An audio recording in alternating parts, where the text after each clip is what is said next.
I grew up in an Eskimo fishing village 31 miles above the Arctic Circle on the Chukchi Sea, and the native people who lived there were amazingly welcoming to a white kid from the lower 48, and taught me a lot about the ocean and about the land. And it was clear even back then that things were changing, and they were changing quickly.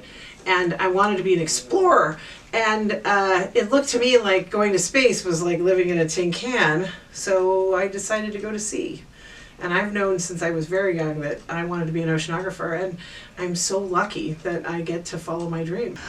Why is the ocean important to her? I know this. When she was young, probably 12 or so, she wrote on her shoes, "Scripts or bust." She knew she wanted to be an explorer. She grew up in Alaska, and she thought about where she could, where the final frontiers were. And so she said, well, there's the ocean or there's in space, and she knew she could never spend life in a tin can up in space. So she basically, from a young age, she knew she wanted to go into the ocean.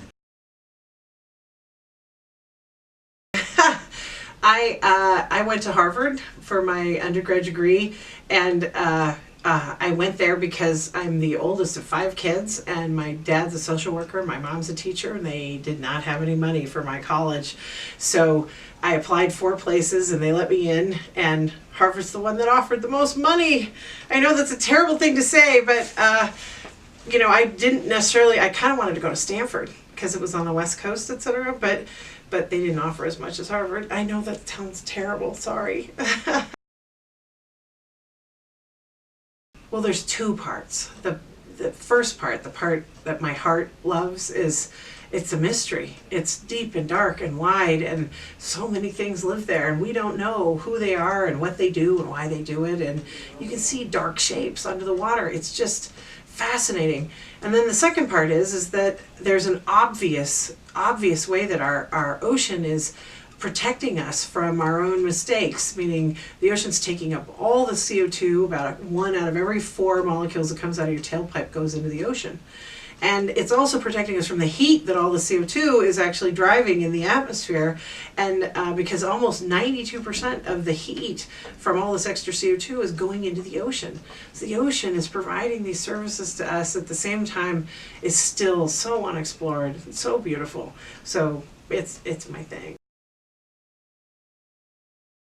When I was in grad school, I almost died more than once, but I'll just tell you the worst one, which was I was a brand new grad student, maybe a year into my graduate work at Scripps Institution of Oceanography over at UCSD, and I got a berth on a research vessel going to the Southern Ocean. I was already ready to go to the Antarctic. I was so excited.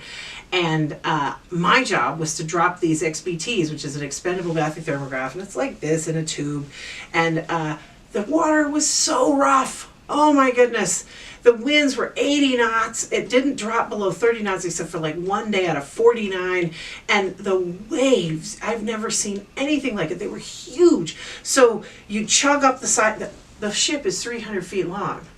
And you would chug up the side of a wave and then shush down the other side, and the prow of the ship would just dig into the next wave, and this mountain of water would just fall on you and crush the ship down. And you're going, are we going to make it? Are we going to make it? And of course we made it every time, but you just freak out over all this water.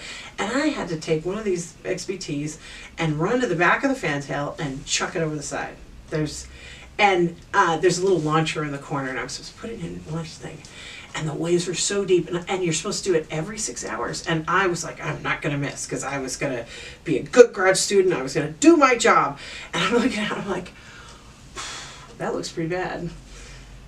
Still looks really bad. And my heart's just going, and I'm thinking, but I got to do this. So I looked out, and I tried to time it between bad waves coming over the side. And I ran out, and I got my hard hat on and my steel-toed boots.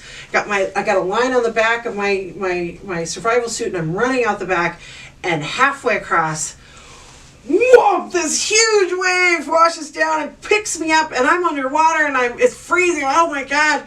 And I'm still hanging on that stupid XBT. I didn't drop it, and I can't breathe, and it's like I don't know what to do, and it's washing me towards the back. There's just this little chain across the back and a hook to the side of the ship, and I'm thinking, what am I going to do? I kept expecting a tug from the winch and the line, but nothing came, and I'm going further and further. And luckily, my boot, my steel-toed boot, got caught in the hook on the chain to the side of the ship.